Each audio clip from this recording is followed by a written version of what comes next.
12 साल का छोटा सा बच्चा, लोगों ना हाफिज है, ना मौलवी है, ना मुफ्ती है, ना कारी है, ना इमाम है, ना मुदर्रिस है।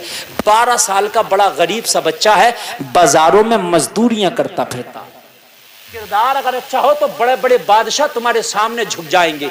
अगर आपका अखलाक अच्छा हो और आपका अमल अच्छा हो तो बड़े बड़े दुश्मन तुम्हारे सामने सरेंडर होते नजर आए। 12 साल का बच्चा, सिर्फ 12 साल का।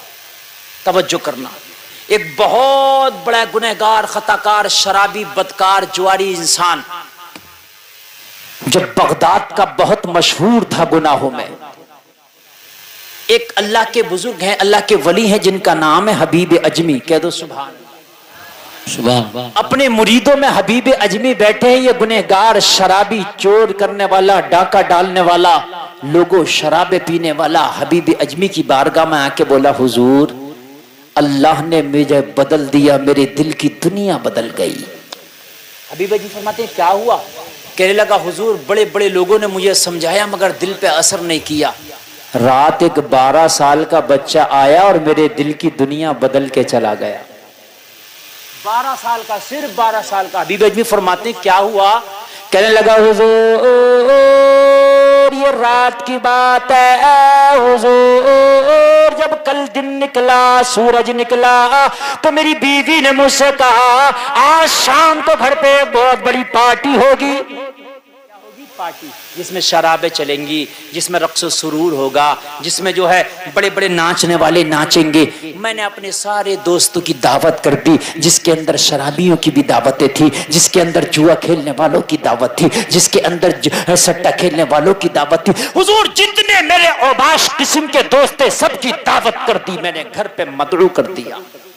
जब मैं दावत करके घर पे आया तो मेरी बीवी ने एक पर्चा दिया और पर्चा दे के कहा बाजार जाओ, इसमें कुछ खाने पीने के सामान है, बाजार से खरीद के लाओ ताकि शाम को हमारे घर पे मेहमान आए तो उनके लिए अच्छे से जियाफत हो जाए। कहने लगा, हुजूर मैंने पर्चा लिया, बाजार चला गया। बाजार जाने के बाद में पर्चे में जो जो लिखा था मैंने मार्केट से वो सारी चीजें खरीद ली। खरीदने के बाद एक बड़ी सी पोटली बना ली और पोटली में सारी चीजों को जमा कर लिया। अब मुझे एक मजदूर की जरूरत पड़ी कि कोई मजदूर हो मेरी पोटली उठाए और उठाने के बाद मेरी मंजिल तक ले जाए। कहने लगा, मैंने काफी देर तक तलाश किया मगर मुझे कोई मजदूर न मिल पाया। मैं पोटली को छोड़ के 2 कदम आगे बढ़ा तो मैंने क्या देखा, एक 12 साल का बच्चा खड़ा है, चेहरे पे हुस्न की बरसात है, मासूमाना अंदाज है, निगाहें झुकी हैं, बाजार में खड़ा है, तेज की धूप है। मैंने कहा, बेटा कैसे खड़े हो? बच्चे ने मासूमाना अंदाज में, मासूमाना लहजे में जवाब दिया, मैं एक मजदूर हूं, मैं मजदूरी की तलाश में खड़ा हूं, सुबह से आके खड़ा हूं मगर मुझे कोई मजदूरी नहीं मिली है, मुझे कोई काम नहीं मिला है। मैंने उस बच्चे से कहा, ओ बेटा अगर मेरी पोटली उठा के तुझे मेरे घर तक ले जाना मंजूर हो तो आज की मजदूरी मैं दे दूंगा, मेरी पोटली घर तक तू पहुंचा दे। सुभान अल्लाह, सुभान। बच्चा था, आ गया, बच्चे ने पोटली देखी, जब उठाया तो पोटली का वजन ज्यादा था, बच्चे की उम्र कम थी। 12 साल की उम्र में बच्चा 50 किलो का वेट तो नहीं उठा लेगा ना, 12 साल की उम्र में 1 क्विंटल की बोरी तो नहीं उठा लेगा ना। बच्चे ने उठाया, वजन न उठा। बच्चा कहने लगा, ये मेरी हैसियत से बढ़ के है तेरा वजन। कहने लगा, जब बच्चे ने इतना कहा तो बच्चा मुझसे ये बोला, इसके 2 हिस्से कर ले, मैं 2 बार में करके तेरी पोटली का सामान तेरे घर पहुंचा दूंगा और मजदूरी तू मुझे 1 ही दे देना। जब आदमी कभी कभी मजबूर होता है ना तो कभी कभी ज्यादा काम भी थोड़े पैसों में करने में राजी हो जाता है, इसलिए कि उसकी मजबूरी होती है। लोगों अगर कभी ऐसा मौका आए तो किसी की मजबूरी का फायदा हरगिज हरगिज ना उठाना। मैंने बच्चे से कहा, तू 2 फेरे में ले जाने क्यों तैयार है भाई? कहने लगा, मैं सुबह से बाजार में खड़ा हूं, कोई काम नहीं मिला, मेरी बूढ़ी माँ घर में फाके से मेरा इंतजार कर रही है, मैं मजदूरी करके कुछ कमा के लेके जाऊंगा तो मेरे घर का चूल्हा जलेगा, मेरी माँ लुकमा खाएगी। अगर तेरी पोटली को मैंने छोड़ दिया, ना तेरा काम किया तो हो सकता है खाली हाथ मुझे घर जाना पड़े, मेरी बूढ़ी माँ को फाके से सोना पड़े। इसलिए मैं 2 हिस्से करके 2 बार में तेरी पोटली को तेरे घर तक पहुंचा दूंगा, अगरचे वक्त ज्यादा लगेगा मगर मजदूरी 1 ही लूंगा। मजबूर था ना बेचारा, कहीं ना कहीं मजबूर था। कहने लगा, हुजूर उसकी मजबूरी मुझे ना देखा, मैंने नहीं देखी, मेरा तो दिल काला हो चुका था। जब इंसान गुनाह करता है तो दिल काला होता है, उसके दिल में रहम नाम की चीज खत्म हो जाती है। बेशक ईमान वाले के दिल में रहम होता है, बेईमान के दिल में रहम नहीं होता। बेशक बेशक। सुन लीजिए, टोपी कितनी लंबी लगा लो, दाढ़ी कितनी लंबी रख लो, जब तक तुम्हारे दिल में रहम नहीं, ईमान नहीं। खोल के सुन लीजिए, अगर तेरे दिल में रहम है तो तेरे दिल में ईमान है। नमाजें कितनी भी पढ़ लो, अगर रहम नहीं, किसी अपने मुसलमान भाई की मजबूरी को देख के तेरे दिल में रहम नहीं आया तो समझ ले ईमान नहीं है। रहम ईमान का हिस्सा है। कहने लगा मुझे रहम नहीं आया। तवज्जो करना, तवज्जो करना। अब मैं बड़े दिल से तकरीर कर रहा हूं, मेरी तकरीर शुरू हो गई। ऑपरेटर साहब हो सके तो इसकी वापसी की आवाज और बढ़ा दीजिए, और बहुत अच्छा सुनने वाले सुनने। अल्लाह आपको सलामत रखे। मैं वादा करता हूं, खुदा की कसम खा के मैं वादा करता हूं, आप इस तकरीर को एक बरस तक नहीं बल्कि पूरी जिंदगी याद रखोगे। ये मैं वादा करता हूं आपको। जो उठ के चला गया उसकी कोई गारंटी नहीं, जाने दीजिए, मगर जो बैठे तवज्जो कीजिए। कहने लगा मेरे दिल में तो रहम ही नहीं था। शराबे पीता था, चोरी करता था, डांका डालता था, सूद खाता था, झूठ बोलता था। रहम कहां से आया? रहम कहां से आया? और जिस दिल में रहम नहीं उसमें ईमान नहीं। बेशक। तवज्जो करना, जिस दिल में रहम नहीं उसमें ईमान नहीं। धोखा मत खा जाना। कहने लगा मेरे दिल में तो रहम ही नहीं था। बच्चे से जब मैंने कहा मेरे पास इतना टाइम नहीं है कि 2 फेरे करके 2 हिस्सों में करके पोटली का वजन अपने घर तक लेके जाऊं। मेरे घर पे आज बड़ी दावत है, बड़ा फंक्शन है, आज मेरे मेहमान आ रहे हैं, बड़े बड़े वीआईपी आ रहे हैं। बस ठीक है, आवाज ठीक है, बड़े बड़े वीआईपी आ रहे हैं। तू 2 चक्कर लगाएगा तो इसी काम में नहीं रह जाऊंगा। मेरी बीवी घर पे इंतजार कर रही है, किसी जवान को लाऊंगा, वो एक बार में ले जाएगा। कहने लगा बच्चा मेरे कदमों पे गिर गया, ज़ारो कतार रोने लगा। कहने लगा ये जुल्म ना कर मेरे ऊपर, ये सितम ना कर मेरे ऊपर। अगर तेरी पोटली को मैंने छोड़ा तो हो सकता है आज मुझे कोई काम ही ना मिले, हो सकता है आज मेरी बूढ़ी माँ को फाके से सोना पड़े। मान जा मेरी बात, 2 फेरों में मुझे ले जाने दे। मैंने कहा नहीं। बच्चा मजबूर हो गया, आखिरकार बच्चा राजी हो गया, जो होगा देखा जाएगा, एक ही बार में ले जाऊंगा, मगर मुझसे ये मजदूरी ना छीन, इसलिए कि मेरे सामने अब कोई रास्ता नहीं है, इसके अलावा कोई चारा नहीं है। जब बच्चा बहालत मजबूरी मेरी पोटली उठाने राजी हो गया तो मैंने भी पोटली उठाई, बच्चे के सर पर रख दी। 12 साल की उम्र थी, बच्चे के कदम डगमगाने लगे। 12 साल के बच्चे पे मियाँ अगर आप 30-40 किलो का वजन रख दोगे तो जाहिर सी बात कदम डगमगाएंगे। जब बच्चा चंद कदम चला तो सांस फूलने लगा, चंद कदम और चला तो कपड़े पसीने में भीग गए। लेकिन मैं तो जालिम था, दिल में रहम नाम की चीज नहीं थी। बार बार मेरा तकाजा था, ओ जल्दी चल जरा, ओ जल्दी चल जरा, मेरे मेहमानों की आमद होने लगी होगी, मेरी बीवी मुंतजिर होगी, जल्दी चल। इसलिए कि मेरे दिल में रहम नाम की कोई चीज नहीं थी उस वक्त तक। बच्चे का सांस फूल गया, रहम नहीं आया। बच्चे के कदम डगमगाने लगे, रहम नहीं आया। बच्चे के कपड़े पसीने में भीग गए, रहम नहीं आया। अगर दिल रखते हो तो सुनना, रोंगटा खड़ा हो जाएगा। कहने लगा दोपहर का वक्त था, बच्चे का गुजर एक बस्ती से हुआ, साथ में मैं भी था और बच्चा था। जब हमारा दोनों का एक बस्ती से गुजर हुआ, मिसाल के तौर पे करणपुर से कोई चीज खरीद के लाए भाईपुर का आदमी, तो बीच में कौन सा गांव पड़ेगा? अफजलपुर पड़ेगा कि नहीं पड़ेगा? ऐसे में जा रहा था, बाजार और बस्ती, मेरी बस्ती के बीच में एक बस्ती पड़ी। उस बस्ती में मस्जिद में मुअज्जिन जोहर की अजान पढ़ रहा था। दोपहर का वक्त था, जोहर का टाइम हो गया था। बच्चे की कान में जब अजान की आवाज आई, बच्चे ने पोटली जमीन पर रख दी। मैंने कहा बेटा क्या थक गए, क्या सांस फूल गया? जमीन पर पोटली रख दी। बच्चे ने जवाब दिया नहीं, देखता नहीं अजान हो रही है, अल्लाह का बुलावा आ गया है, पहले नमाज पढ़ूंगा, बाद में तेरा काम करूंगा। नारे तकबीर, नारे रिसालत, नारे गौसियत मसलके आला हजरत मुफ्ती मोहम्मद गुलफाम रजा साहिब किबला असमत कुरान कॉन्फ्रेंस। सुभान अल्लाह सुभान अल्लाह, बहुत खूब। ए मजमे वालों, नारा अगर लगाना है तो तुम लगाना। कारी यूसुफ संभली ने बड़ी मेहनत की है, अब जो है आपका काम है नारा आप लगाना। कारी साहब को अल्लाह सलामत रखे, ये मेहनत करके जलसे को यहाँ तक लाए, अब आपकी जिम्मेदारी है। जरा अगर दिल में जरा सा भी रहम रखते हो, जरा सा भी अगर दिल रखते हो मोमिन वाला, तो जरा दिल के कानों से मेरे जुमले सुनना।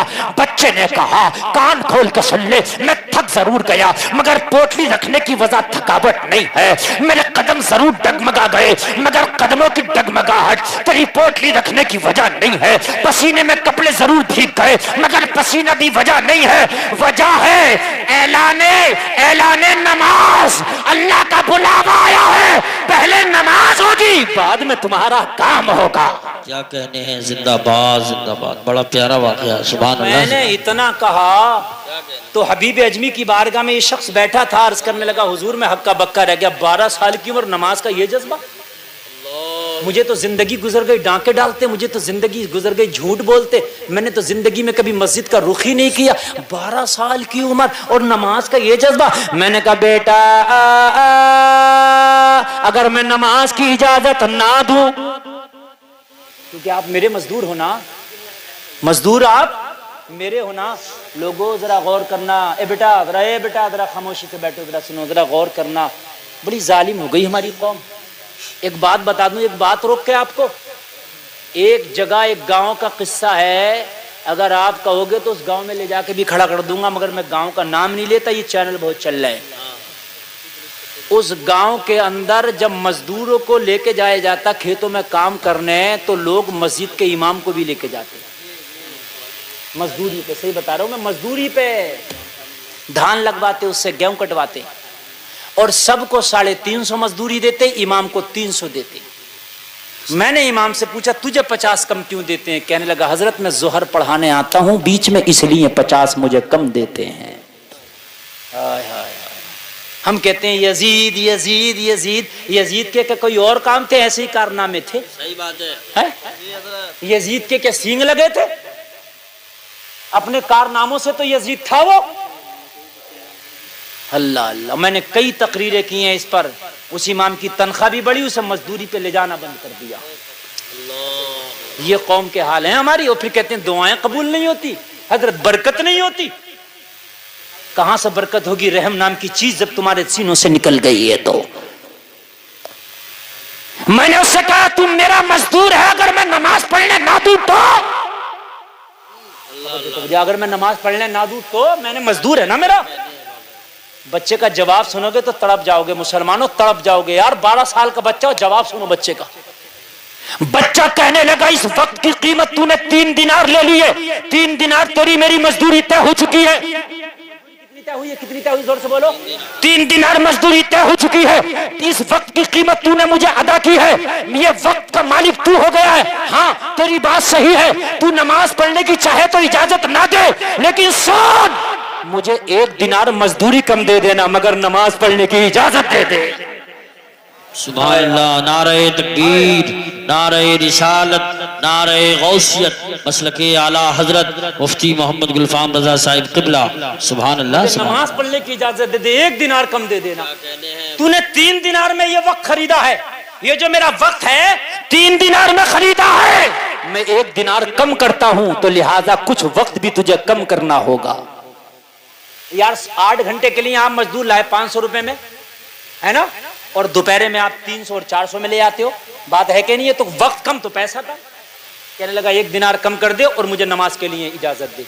हाय हाय हाय।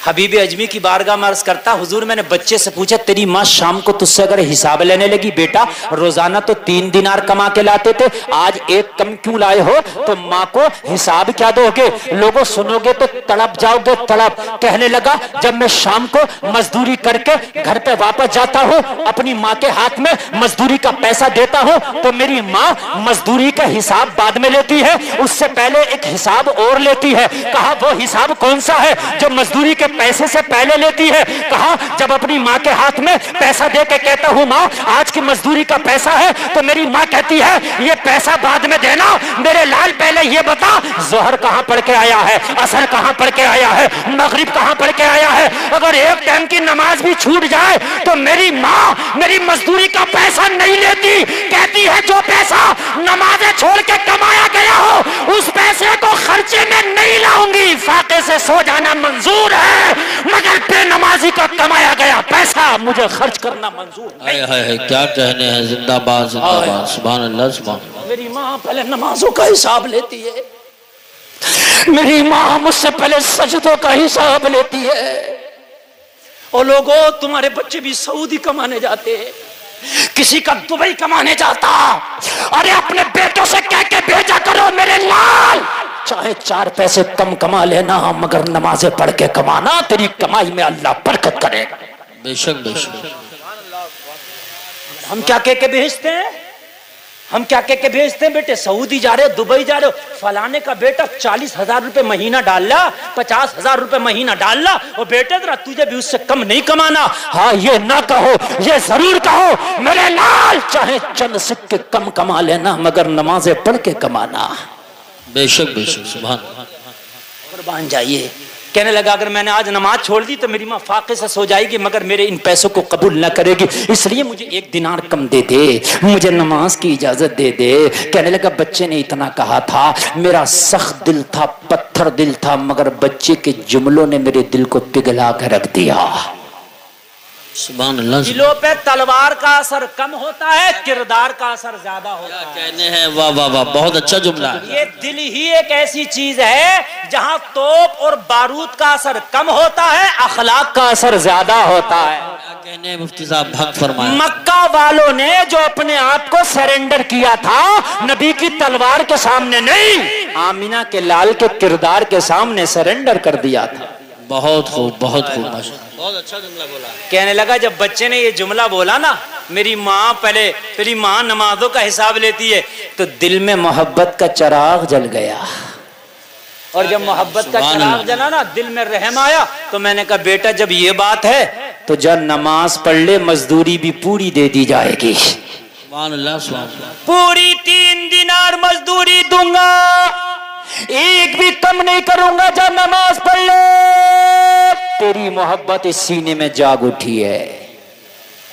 बच्चा मस्जिद में गया, वजू किया, वजू करने के बाद में जोहर की नमाज थी, जमात में खड़ा हो गया, जमात के साथ नमाज पढ़ा। इधर इमाम ने सलाम फेरा, अस्सलामु अलैकुम व रहमतुल्लाह, अस्सलामु अलैकुम व रहमतुल्लाह। इमाम सलाम फेर के फारिग हुआ, बच्चा मस्जिद से बाहर आ गया। जोहर में इमाम सलाम फेर दे तो कितनी नमाज और बचती है, बताओ कितनी रकात, हिसाब लगा कर बता दो। 4 बचती है, बता दी माशाल्लाह। 4 रकात नमाज और बचती है, 2 सुन्नत 2 नफल। इसने ये नहीं पढ़ा और ये फर्ज नमाज सलाम फेर के वापस बोला पोटली उठवा। हबीब अजमी की बारगाह में अर्ज करता, मैंने कहा बेटा अभी कोई नमाजी नहीं निकला, इतनी जल्दी कैसे आ गए? बच्चे ने कहा मैं सिर्फ फर्ज नमाज पढ़ के आया हूँ, सुन्नत और नफल बाकी है, तेरा काम पहले पूरा करूंगा, उसके बाद घर जाके बची हुई नमाज पढ़ लूंगा। मैंने कहा बेटा मस्जिद में क्यों नहीं पढ़ा, घर क्यों पढ़ोगे? बच्चे ने जवाब दिया तेरा मजदूर भी तो हूँ, ज्यादा देर हो जाती तुझे तकलीफ होती तो हमारी रोजी हराम हो जाती। अल्लाह अल्लाह अल्लाह, क्या बात है, वाह। ज्यादा देर हो जाती तो हमारी रोजी हराम हो जाती, इसलिए मसला ये है कि फर्ज नमाज मस्जिद में, सुन्नत और नफल घर पढ़ी जा सकती है। मैंने कहा बेटा 12 साल की उम्र में इतना शरीयत का मसला भी याद कर लिया, किस मदरसे में पढ़ते हो? तो बच्चे की आंख में आंसू आ गया। बच्चा कहने लगा मदरसा पढ़ने का तो मौका ही ना मिला, होश संभाला तो मजदूरियां करने लग गए, फिर ये मसला कहां से आ गया तुम्हें? तो बच्चे ने जवाब दिया ईशा की नमाज पढ़ के जब सारा बगदाद सो जाता है तो मेरी माँ मुझे दीन का इल्म सिखाती है। सुभान अल्लाह, सुभान अल्लाह, वाह वाह वाह। मेरा तो मदरसा भी मेरी माँ है, मेरी तो उस्ताद भी मेरी माँ है, माशाअल्लाह। मेरा तो मदरसा भी मेरी माँ है और मेरा तो उस्ताद भी मेरी माँ है। लोगों, माँ चाहे तो बच्चे को वली बना सकती है, माँ चाहे तो बच्चे को बाबा फरीद बना सकती है, और माँ चाहे तो बच्चे को सुल्ताना डाकू बना सकती है। मैं गलत तो नहीं कह रहा हूँ मेरे भाई? माँ आज बच्चा किसी की गन्ने की ट्रॉली जा रही हो, गन्ना खींच के ले आए तो माँ क्या कहती है, बेटा आधा मुझे दे दे। तो बहन उसके पीछे होती है, 2 गट्टे मुझे दे दे। तो कल को 1 गन्ना नहीं लागा 2 लागा, क्योंकि 1 माँ को भी देना, सही है ना। और परसों को 2 नहीं लागा 3 लागा, 1 बहन को भी देना। और पहले दिन ही माँ ने कह दिया होता, मेरे लाल ये हराम है, तू हमारा गन्ने का खेत नहीं, तू क्यों ले आया। माँ डांटती, वापस करके आ, तो खुदा की कसम कल को आधा भी न लाया होता। हाय हाय। कहने लगा हुजूर, जब बच्चे ने इतनी बात कही, माँ नमाज का हिसाब पहले लेती है, मैं तेरा मजदूर इसलिए जल्दी आ गया, बाकी की नमाज घर जाके पढ़ लूंगा। तो कहने लगा मोहब्बत का चिराग मेरे सीने में एक और जलने लगा। अब तो इतनी मोहब्बत बढ़ी, इस बच्चे से इतनी मोहब्बत बढ़ी, दिल चाहता था इसे अपना पीर बना लूं, मैं इसका मुरीद हो जाऊं। अब तो दिल में बस गया है बच्चा, किरदार का असर पड़ता। मैंने कहा बेटा अब ये पोटली हमारे सर पे रखवा दो। क्या कहने, सुभान अल्लाह, सुभान अल्लाह। अभी तो 2 हिस्सों में ले जाने पे राजी नहीं था, अब क्या कह रहा है, ये पोटली हमारे सर पर रखवा दो, हम लेके चलेंगे, हमारा दरवाजा आएगा तो तुम्हें तुम्हारी मजदूरी दे देंगे। हाय हाय हाय हाय। बच्चा बोला नहीं, मेरी माँ ने एक मसला और बताया, बेटा जो करना नहीं उसका लेना नहीं। क्या कहने, जो करना नहीं उसका लेना नहीं। भाई जब मजदूरी करेंगे तब लेंगे, और जब काम नहीं करेंगे तो नहीं लेंगे, है ना। हम भी मुसलमान हैं, नाम बड़ा लंबा था, इतना लंबा, मोहम्मद फला खां अब्दुल रजा कादरी चिश्ती बरकाती नूरी हैदरी कलंदरी, ये वो सब बड़ा लंबा नाम होगा। और काम क्या होंगे, भैंस पे दलाली खाली। मैं बात सही बता रहा हूं। मैं किसी के जो है अस्पताल में जा रहा ना मरीज, तो यहाँ से कह रहा क्या बात, ऑपरेशन होगा, अरे फला अस्पताल मेरे दोस्त का खुला, बहुत डॉक्टर है, डिस्काउंट भी करा दूंगा, और जाते ही एडमिट होगा, बिल्कुल जाओ। और जब ये यहाँ से निकला ना तो फोन कर दिया, डॉक्टर साहब मरीज भेजा, मेरी कमीशन अलग रखना। लोगों मरीजों तक पे नहीं छोड़ना है, हम मुसलमानों का सही बता रहे, मरीजों तक पे नहीं छोड़ ले, मरीजों तक पे। किरदार कौन से हो गए हमारे, फिर कहते दुआ कबूल नहीं होती। अरे हराम खाएगा तो दुआ कहां से कबूल होगी। 2 पैसे की दलालियां नहीं छोड़ते। मुसलमानों अगर कोई बीमार हो जाए तो यार उसकी मदद करो, मेरे भाई तू तकलीफ में है, अगर मेरे लायक कोई काम हो तो मुझे बता, तेरा काम करने के लिए तैयार हो। हा?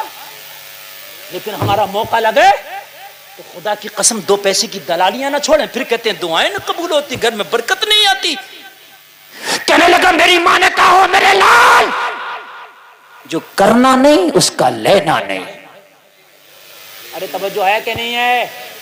ये कमीशन जो नाम रख दिया हराम है, हराम। कान खोल के सुन लो, शराब का नाम गुलाब का फूल रख दोगे तो क्या जायज हो जाएगी? है? शराब शराब रहेगी, दलाली का नाम कमीशन रख दो या कुछ और रख दो, दलाली दलाली रहेगी। कान खोल के सुन लीजिए।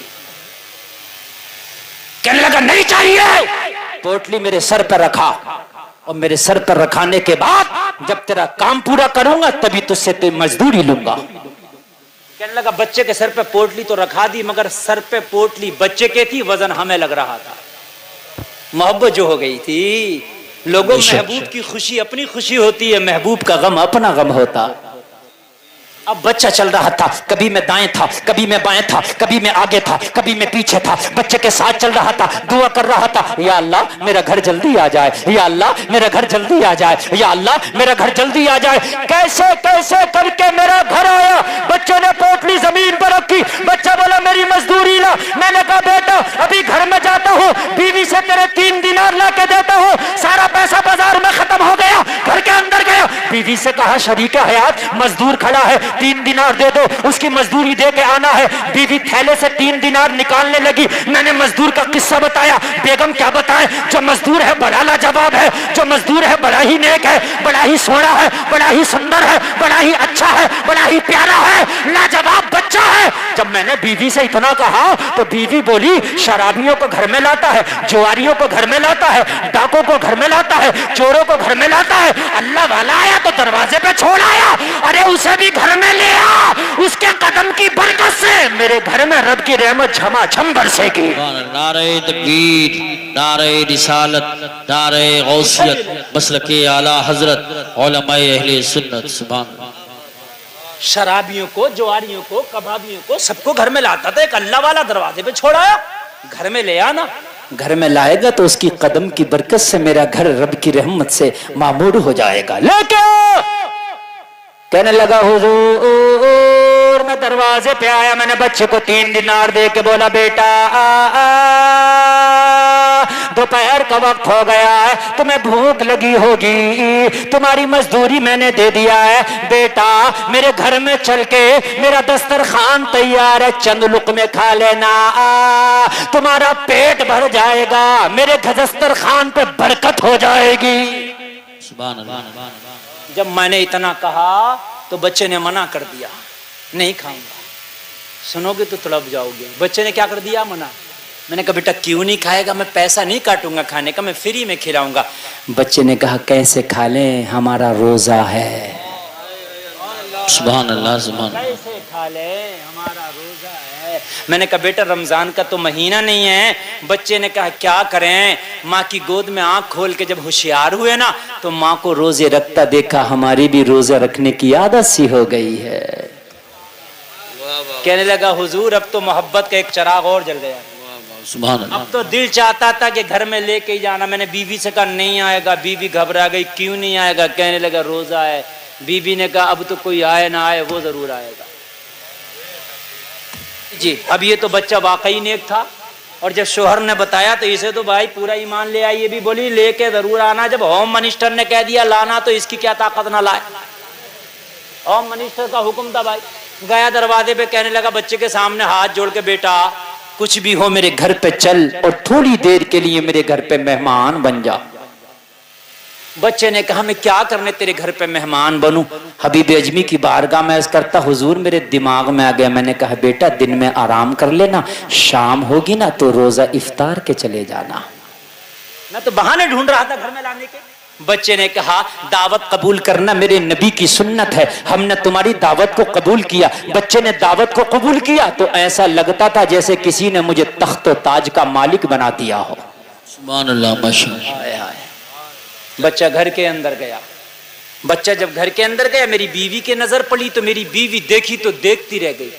अब मेरी बीवी मुझसे भी बात नहीं करती, बहुत देर तक पत्थर की मूरत सी बन के देखती रह गई। मैंने कहा ओ बीवी क्या हुआ? बहुत देर के बाद पलक झपका, मेरी बीवी बोली तो पता क्या बोली? बोली जितनों की दावत की है सबकी कैंसिल कर दे। मैंने कहा क्या बात, पार्टी नहीं होगी क्या शाम को? बीवी ने कहा पार्टी तो होगी मगर आज दुनियादार की पार्टी नहीं होगी, आज एक रोजेदार की पार्टी होगी। सुभान अल्लाह, माशाअल्लाह। के वफादार की पार्टी होगी। क्या कहने हैं, वाह वाह। हाय हाय हाय। कहने लगी आज किसी की नहीं पार्टी होगी। मैंने सबकी दावतें कैंसिल कर दी। आज मेरे घर पे सिर्फ इस बच्चे की दावत थी।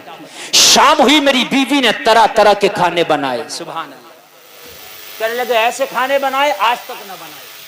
अच्छा अगर घर में बीवी खुश होना मेहमान से, मेहमान मर्जी का हो ना तो चटनी पे भी भंगार बड़ा अच्छा लगा देती है, और अगर मेहमान मर्जी का ना हो ना तो मुर्गा भी उल्टा सीधा हो जाता है।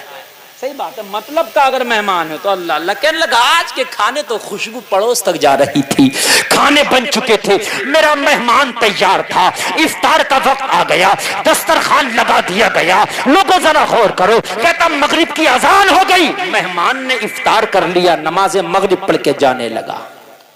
बीवी ने कहा जब से ये आया है मेरा घर ऐसा लग रहा है जैसे कि रहमतों का गुलशन बन गया है। ये चला जाएगा तो बड़ा बुरा लगेगा, ऐसा न कर, इसे सारी रात यहीं रोक ले, सुबह को फजर पढ़ के चला जाएगा, कम से कम इसका आराम हो जाएगा, हम गुलामों का काम हो जाएगा। मैंने कहा बेटा रास्ता काफी लंबा है, काफी पुरखतर है, एक काम करो ईशा पढ़ के यहीं सो जाओ, आराम कर लो, सुबह को फजर पढ़ के चले जाना, रास्ता दूर का है और रात में जाके क्या करोगे? बच्चे ने मेरी ये अर्जी भी मंजूर कर ली। बच्चा बोला चलो ठीक है, हम ईशा पढ़ के यहीं सो जाते हैं, सुबह को फजर पढ़ के चले जाएंगे। बच्चे ने रात को ईशा पढ़ा और मेहमान रूम में चला गया, गेस्ट रूम, मेहमान रूम। जिसे आप मेहमान खाना कहते हैं, चला गया। कहने लगे मेरी बीवी ने मुझसे कहा आप खाना खा लो। मैंने भी खाना नहीं खाया था, पूरे दिन का फाके से था मैं। हबीब अजमी की बारगाह में बैठा बैठा अर्ज करता, हुजूर जब खाने की बात आई तो मुझे किसी की याद आई। तवज्जो फरमाइए, जब खाने की बात आई तो मुझे किसी की। हबीब अजमी ने फरमाया तुझे किसकी याद आई रात में? कहने लगा हुजूर मेरी एक जवान बेटी थी जो पैरों से माजूर थी, हाथों से माजूर थी, न कमरे से एक कदम निकल सकती थी, न अपने हाथ से एक लुकमा खा सकती थी। पूरी जिंदगी उसे अपने बिस्तर पर पड़े पड़े हो गया था। उसे अपने हाथ से या तो मैं खाना खिलाता था या उसकी माँ खाना खिलाती थी। जब मेरी बीवी ने मुझसे कहा कि खाना खा लो तो मैंने कहा ओ मेरी शरीके हयात, हमारी बेटी अपने कमरे में फाके से पड़ी इंतजार कर रही होगी। आज तो मेहमान की वजह से बेटी को भी भूल गए हैं। ला खाना निकाल के दे, पहले अपनी बेटी को खाना खिलाऊंगा, उसके बाद तेरे साथ मिलकर मैं खाना खाऊंगा। मेहमान तो अपने कमरे में जा चुका था। मैंने खाना लिया, अपनी बेटी के कमरे में गया। जैसे ही बेटी के कमरे में गया, बेटी ने शिकायत की, ओ मेरे बाप आज इतनी देर क्यों कर दिया? ओ मेरे बाप आज इतनी लेट क्यों कर दिया? तेरी बेटी तुझे पता है कदम चल नहीं सकती, तुझे पता है तेरी बेटी अपने हाथ से लुकमा उठा नहीं सकती, तो आज देर किस लिए? मैंने अपनी बेटी से कहा ओ बेटी आज मेहमान इतना मुबारक आया था, आज मेहमान इतना लाजवाब आया है, उसकी आमद की वजह से आज मैं तुझे भूल गया था। बेटी ने कहा ओ बाप वो कौन सा मेहमान है जिसकी वजह से आज अपनी माजूर बेटी को भूल गया? तो मैंने कहा बेटी मेहमान इतना लाजवाब है, तुझे मैं खुद को भूल गया हूं। तो तुझे मैं खुद को भूल गया हूं। वो मेरी बेटी खाना ना मैंने खाया ना तेरी माँ ने खाया। बेटी ने कहा मुझे खाना खिलाता जा, मेरे मेहमान का किस्सा बताता जा। सुभान अल्लाह, सुभान। मैं खाना खिलाता गया, अपने मेहमान का किस्सा बताता गया। जब मैंने अपनी बेटी को अपने मेहमान का किस्सा मुकम्मल बता दिया तो मेरी बेटी ने कहा ओ मेरे बाप अगर वाकई मेहमान इतना अच्छा है तो आज पूरी रात भी खाना नहीं खिलाता तो मैं माफ कर देती। हाय हाय, बस 5 मिनट की तकरीर और तकरीर खत्म। बहुत लंबा 1:30 बज गया और बहुत अच्छा आपने सुना, बड़ा कामयाब जलसा। और आजम इकबाल साहब अभी जो है आप हमारे भाई अफजल रजा कादरी को सुनेंगे, तवज्जो कीजिए। और जो तकरीर 2-4 मिनट की बची है ना, बड़ी कामयाब बची है, जरा मोहब्बत से सुनना।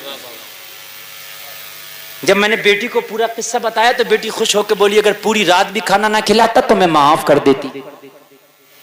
इतना कहा, मैंने बेटी को खिलाया पिलाया, मुंह धुलाया, लिटाया, चादर उड़ाया, दरवाजा लगाया, मैं आ गया। कहने लगा हुजूर आके मैंने अपना खाना खाया, मेरी बीवी ने खाया और खा के मैं भी सो गया।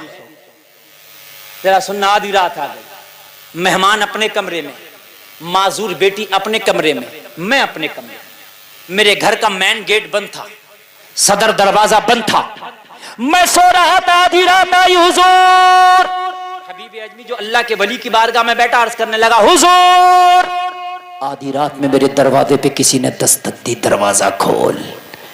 अचानक घबरा के मेरी आंख खुली, मैं बोला कौन? दरवाजे के बाहर से आवाज आई मेरे बाप दरवाजा खोल, तेरी बेटी खड़ी है।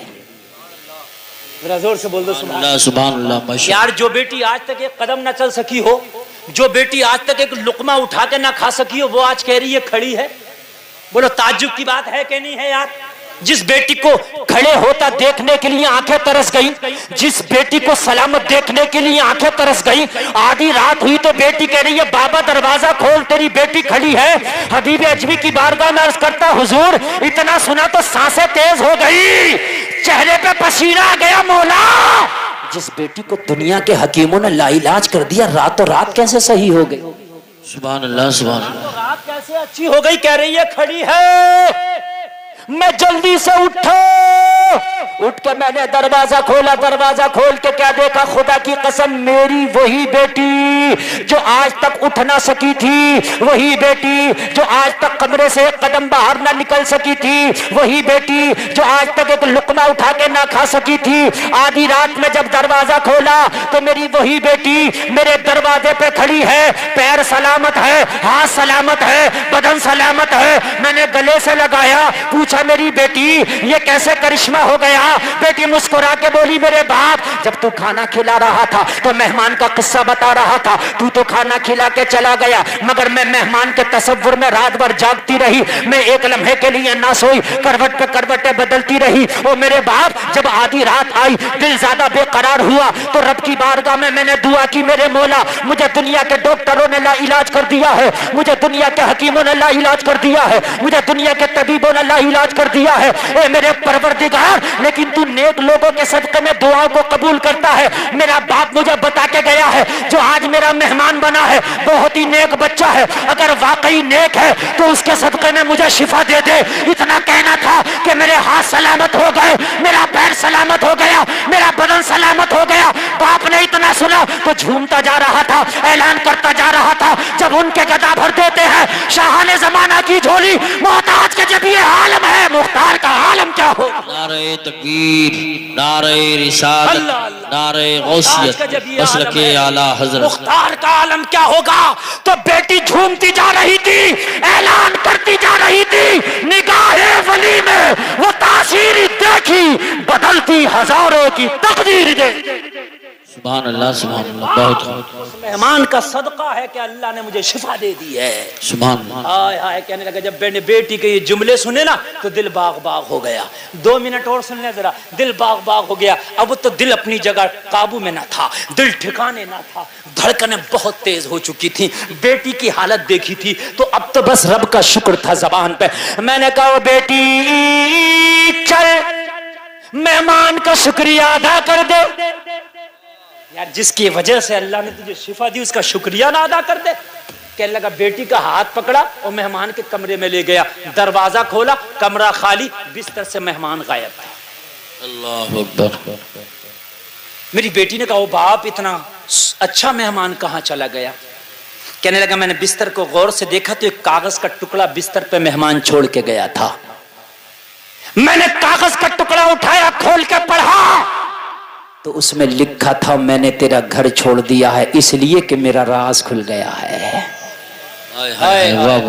अल्लाह वाले अपने आप को छिपा के रखते हैं, रियाकार अपने आप को दिखा के रखते हैं। बेशक सही फरमा रहे। जो अपनी करामतें गिनवाए ना और जो अपनी खूबियां गिनवाए समझ लेना पक्का रियाकार है, और जो अपने आप को छिपाने की कोशिश करे समझ लेना ये सच्चा नेकुकार है। उस कागज के पुर्जे पे 3 लाइनें लिखी थी। कितनी लिखी थी? 3। एक पढ़ के सुना दी, 2 पढ़ के सुनाऊंगा, तकरीर खत्म। पहली लाइन में ये लिखा था क्या? हमने तेरा घर छोड़ दिया इसलिए कि हमारा राज खुल गया। हाय हाय, अल्लाह करे समझ में आ जाए, अल्लाह करे अमल की तौफीक हो, अल्लाह करे दिलों पे असर। आमीन। बहुत लंबी तकरीर हो गई, आपने बहुत अच्छा सुना, अल्लाह सलामत रखे। जलसा इतना कामयाब है कि ये जब तक जिंदा रहोगे आप याद रखोगे। अल्लाह हाफिज फरमान साहब को, मौलाना असद साहब को, इस महल्ले के उन नौजवानों को जो इस जलसे के लिए कोशिश करी, अल्लाह सलामत रखे। सुभान आमीन। तवज्जो कीजिए। एक लाइन, पहली लाइन में क्या लिखा था? हमने तेरा घर छोड़ दिया इसलिए कि हमारा। दूसरी लाइन सुनो, दूसरी में क्या लिखा था? दूसरी लाइन सुनो, तीनों लाइनें लाजवाब हैं खुदा की कसम। दूसरी में लिखा था मैं जानता हूं तुझे हमसे मोहब्बत हो गई है, मैं जानता हूं तुझे हमसे मोहब्बत हो गई है, मेरे जाने के बाद बेकरारियां बढ़ेंगी तेरी, मुझे मालूम है, परेशान ना होना। अगर दुनिया में न मिल सके तो क्या हुआ, मैदान महशर में मुलाकात होगी। सुभान अल्लाह। कहां मुलाकात होगी? मैदान महशर में। भाई 2 लाइन मुकम्मल हो गया, 2 लाइन। तीसरी लाइन सुनो, तीसरी लाइन में लिखा था हो सके तो आज के बाद सारे हराम काम छोड़ देना, चोरी डकैती शराब जुआ सब छोड़ देना, और अगर तुझे कुछ चाहिए तो वो फार्मूला भी दे के जा रहा हूं। तेरी बेटी मेरा नाम लेके दुआ करे तो अल्लाह शिफा दे दे। अगर तुझे कुछ चाहिए तो मदीने वाले का नाम लेके दुआ करना, जो चाहेगा तेरा रब तुझे अता कर देगा। सुभान अल्लाह माशाअल्लाह। भाई जब मेरा नाम लेके दुआ किया तो तेरी बेटी को शिफा मिल गई, मदीने वाले का वसीला देके दुआ करेगा तो क्या ना मिल जाएगा। हबीब अजमी की बारगाह में अर्ज करता हुजूर ये जुमला सुना, चीख मारी में बेहोश हो गया। या अल्लाह, क्या मदीने वाला भी मुझसे मोहब्बत करेगा, मुझ गुनाहगार से? क्या मैं मदीने वाले का नाम लेकर दुआ करूं तो अब भी मुझ गुनाहगार की दुआ कबूल हो सकती है? और दिल की दुनिया तो बदल चुकी थी, दिल से बेरहमी निकल चुकी थी, रहम की दुनिया आबाद हो चुकी थी, चीख मारी, बेहोश हो गया। तीसरी लाइन पढ़ के सुना रहा हूं, बस तीसरी लाइन, तकरीर खत्म है, तवज्जो करना। कहने लगा बेहोश हो गया। हुजूर, काफी देर के बाद होश आया, होश आया, होश आया। फिर मैंने पर्चा लिया, यही लिखा था तीसरी लाइन में, अगर तुझे कुछ चाहिए तो हराम तरीके से नहीं, अल्लाह के रसूल का वास्ता दे के मांगना, मिल जाएगा। कहने लगा हुजूर, अब दिल से तो दुनिया निकल चुकी थी, इस दिल में तो मदीने वाले के जलवे बच चुके थे, इस दिल में तो मदीने वाले के जलवे बच चुके थे, दिल से दुनिया निकल चुकी थी। जब मैंने तीसरी लाइन पढ़ी, जो चाहे मांग लेना, तुझे मिल जाएगा, मदीने वाले का वसीला दे के मांगना, तुझे मिल जाएगा। कहने लगा हुजूर, सजदे में गिर गया, सजदे में गिर के मांगना शुरू कर दिया। मांगा तो क्या मांगा, जब दिल में मदीने वाले के जलवे बसते हैं तो दुनिया को वो ठोकर पे मारता है। वो जब मांगता है तो क्या मांगता है, झूमता जा रहा था, मांगता जा रहा था। उसके मांगने को बेदम शबारसी अपने जुमलों में अर्ज करते हैं, झूमता जा रहा था और कहता जा रहा था, इतना तू करम करना ए चश्मे करीमाना, जब जान लबों पर हो तुम सामने आ जाना, दुनिया में मुझे तुमने जब अपना बनाया है, महशर में भी कह देना ये है मेरा दीवाना। सुभान अल्लाह, सुभान अल्लाह, माशाअल्लाह। महशर में मैं शिकवे किए जाऊं और तुम हंस के कहे जाओ दीवाना है दीवाना। हबीब अजमी की बारगाह में अर्ज करने लगा, हुजूर, रात उस 12 साल के बच्चे ने दिल की दुनिया बदल दी, तौबा कर लिया। तो फरमाया अब क्यों आया है? कहने लगा हुजूर, इसलिए आया हूं, दुआ कर दो कि अल्लाह मेरी तौबा कबूल कर ले। हबीब अजमी ने फरमाया, रात जिसकी वजह से तौबा करके आया है, रात अल्लाह ने उस बच्चे के सदक़े में रात ही तेरी तौबा कबूल कर ली है। सुभान अल्लाह, माशाअल्लाह। वला तहिनु वला तहजनु व अंतुमुल आलऊन इन कुंतुम मोमिनीन। अल्लाह फरमाता, गम ना करो, रंज ना करो, कामयाब तुम हो इन कुंतुम मोमिनीन, शर्त यह है कि मोमिने कामिल बन जाओ। अल्लाह कहने से ज्यादा अमल की तौफीक अता फरमाए। कहने सुनने में कोई खता हुई हो, तौबा करता हूँ, मेरा मौला माफ फरमाए। एक बार कलमा शरीफ पढ़ो, ला इलाहा इल्लल्लाह मुहम्मदुर रसूलुल्लाह, इस्लाम जिंदाबाद, व मा अलैना इल्लल बलाग।